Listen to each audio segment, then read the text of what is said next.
మనం తాగుతున్న water bottle plastic water bottle అండి. విషంగా మారుతోంది అంటే మనం పెద్దగా పట్టించుకోం. కొట్టిపడేస్తామండి. ఎందుకంటే మన జనరేషన్‌లో ఇంకా అంత అంత ప్రూవ్ అవుతున్నటువంటి ఉదాహరణలేమీ లేవు. అందరూ బానే ఉన్నారు కదా అనుకుంటున్నాం. అడపాదడపా ఇగో అక్కడ క్యాన్సర్ వచ్చింది, ఇక్కడ క్యాన్సర్ వచ్చింది. ఇప్పుడు బాగానే వచ్చినియిలెండి. ఇంటింటికి కూడా క్యాన్సర్ కేసులు కనిపిస్తున్నాయి. కొంతవరకు వచ్చింది కానీ పూర్తి స్టడీస్ రాలేదు. Department of science and technology శాస్త్రవేత్తలు ఈ మధ్య ఒక రిపోర్ట్ ఇచ్చారండి.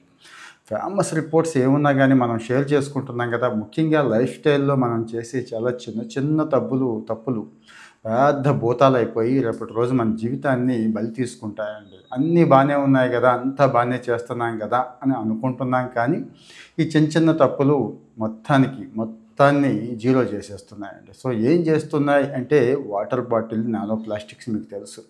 జస్ట్ ఒక వాటర్ బాటిల్ ఎగ్జాంపుల్‌గా చెప్తున్నాను తప్పించి, ఇక ప్లాస్టిక్ లేనిదెక్కడ మనకి? ఆలోచించండి. వంటగదిలో ఎన్నున్నాయి ప్లాస్టిక్స్.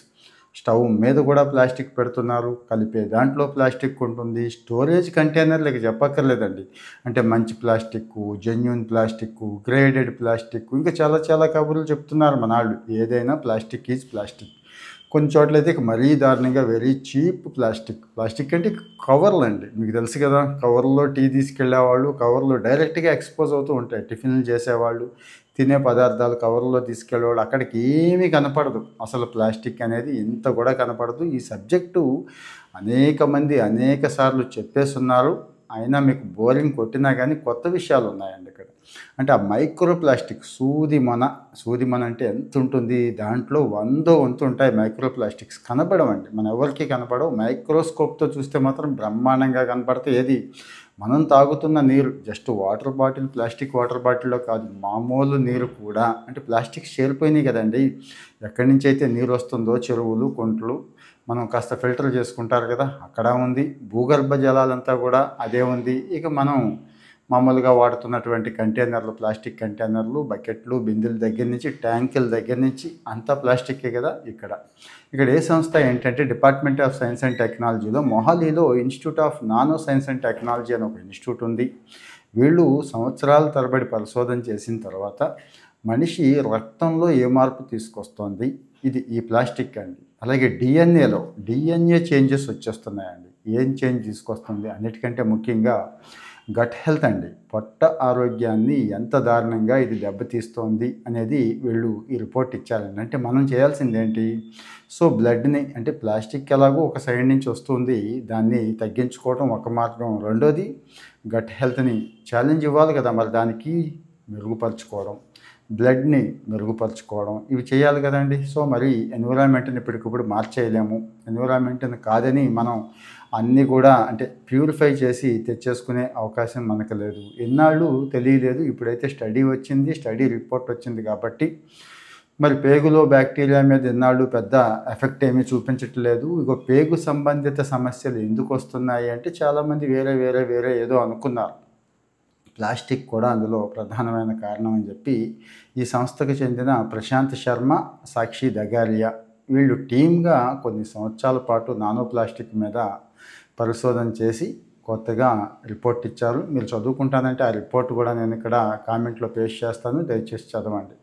ఇలాంటి విషయాలు సీరియస్‌గా తీసుకోవాలండి. తేలిగ్గా తీసుకోకూడదు. సో, మరి దీర్ఘకాలంగా అంటే ఒక రోజు, 2 రోజులు, వారము, నెల, సంవత్సరం, 1, 2 సంవత్సరాలు ఓకే.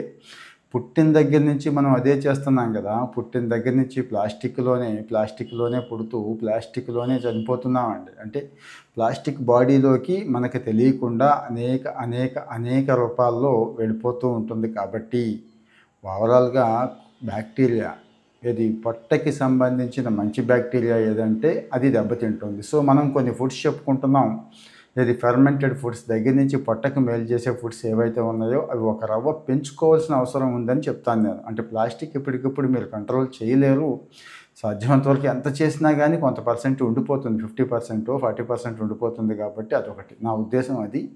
ఈ వీడియోలో ముఖ్యంగా నేను చెప్పదలుచుకున్న సమాచారం కూడా అదేనండి. ప్లాస్టిక్ కంట్రోల్ చేసేయండి, ప్లాస్టిక్ జీరో చేసేయండి అని ఎన్ని చెప్పుకున్నా గానీ ప్రపంచం అంతా మారాలి, లైఫ్ స్టైల్ మారాలి. మనం చాలా చాలా జాగ్రత్తలు తీసుకోవాలి. ఖచ్చితంగా స్టీల్ వాటర్ బాటిల్ పెట్టుకోవాలి. కంటైనర్లు మొత్తం మార్చేయాలి. బయట నుంచి వచ్చే మున్సిపల్ ట్యాప్ వాటర్‌నైతే మార్చలేం కదా! సో మరి ఇవన్నీ ఉన్నాయండి. అలాగే ఎర్ర రక్త కణాలు, మరి రెడ్ బ్లడ్ సెల్స్ తగ్గిపోతున్నాయి, ఉన్నవి చనిపోతున్నాయి. మీకు తెలుసు ఎర్ర రక్త కణాలు 15 రోజులకి చనిపోయి కొత్తవి వస్తాయని తెలుసు కదండి. ఇంకా ముందే చనిపోవడం, క్వాలిటీ లేకపోవడం, ప్రొడ్యూస్ అవ్వకపోవడం జరుగుతుంది. కాబట్టి ఎర్ర రక్త కణాలు ఏ ఆహారం అయితే తీసుకుంటే ఎర్ర రక్త కణాలు ఎక్కువగా ప్రొడ్యూస్ అవుతాయో ఆ ఆహారం తీసుకోవడం. ఫైనల్గా డిఎన్ఏ దెబ్బతింటుందండి. ఒక మనిషి డిఎన్ఏ దెబ్బతింటే ఏమైనా చేయగలమా? ఏం చేయడానికి కూడా ఉండదు. సో మరి ఈ ప్లాస్టిక్ని కాస్త దూరం పెట్టుకోవాలి. ఇక్కడ ఎక్కడుంది ఏంటి అంటే నానో స్కేల్ అడ్వాన్సెస్ అనే జర్నల్లో ఈ రిపోర్ట్ వీళ్ళు పబ్లిష్ చేశారు. డైలీ వచ్చే ప్లాస్టిక్స్, ముఖ్యంగా నానో ప్లాస్టిక్. డైలీ ప్లాస్టిక్ కంటికి కనపడుతూ ఉంటుంది, నానో ప్లాస్టిక్ అసలు కనబడే అవకాశమే లేదు కదండి. సో మరి దీని మీద ఇప్పటికీ చాలామంది చాలాసార్లు చెప్పారు, చాలా అవేర్నెస్లు వచ్చినాయి, రిపోర్ట్లు వచ్చినాయి. కానీ కాస్త డెడికేటెడ్గా లోతుకెళ్ళి డెప్త్ ఆఫ్ ది రిపోర్టు ఇది ఇస్తోంది కాబట్టి. సో ఇది కేవలం మనుషులకే అని అనుకుంటున్నాం.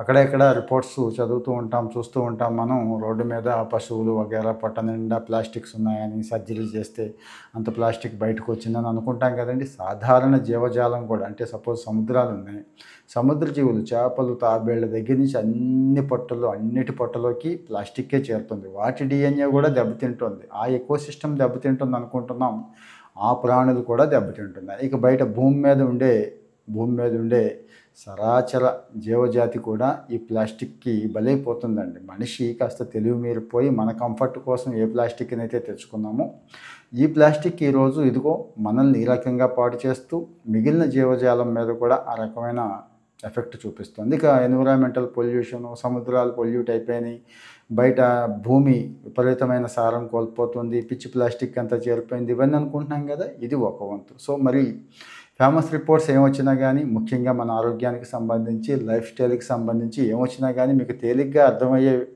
భాషలో షేర్ చేయాలనేది నా తాపత్రయం. సో మరి దీని మీద మీ అభిప్రాయం ఏంటి? మీరు ఎలా ఉన్నారు? అంటే మీ ఇల్లు ఎలా ఉంది? మీ ఇంట్లో వంటగంటిలో ఉన్న కంటైనర్స్ పరిస్థితి ఏంటి? మీరు తాగుతున్న ఆ నీళ్లు ఎలా ఉన్నాయి? ముఖ్యంగా వాడుతున్న పాత్రలు ఎలా ఉన్నాయి? డైలీ లైఫ్ ఎలా ఉంది? డైలీ లైఫ్ అంటే జనరల్గా ప్లాస్టిక్ క్యారీ బ్యాగ్ ఒకటే అనుకుంటాం మనం. దాన్ని మించి చాలా ఉన్నాయి. ఏమేమి ఉన్నాయి అనేది కూడా దయచేసి మీరు గమనించినవి, ఎవరు గమనించనివి, మీరు మాత్రమే గమనించినవి దయచేసి కామెంట్లో పెట్టండి. కామెంట్లు చాలామంది చదువుతున్నారు కాబట్టి చాలామందికి ఉపయోగపడతాయండి. కావాలంటే చెక్ చేయండి. మీ కామెంట్ని లైక్ చేసేవాళ్ళు కూడా చాలా కనిపిస్తూ ఉంటారు. సో మరి వాల్యుబుల్ ఇన్ఫర్మేషన్ మనం షేర్ చేసుకుంటున్నాం. మరి ఇలాంటి వీడియోస్ మళ్ళీ మీకు రెగ్యులర్గా, నేను మాట్లాడిన ప్రతి వీడియో మీకు రెగ్యులర్గా రావాలనుకుంటే కాస్త ఒక లైక్ ఇవ్వండి. Thank you.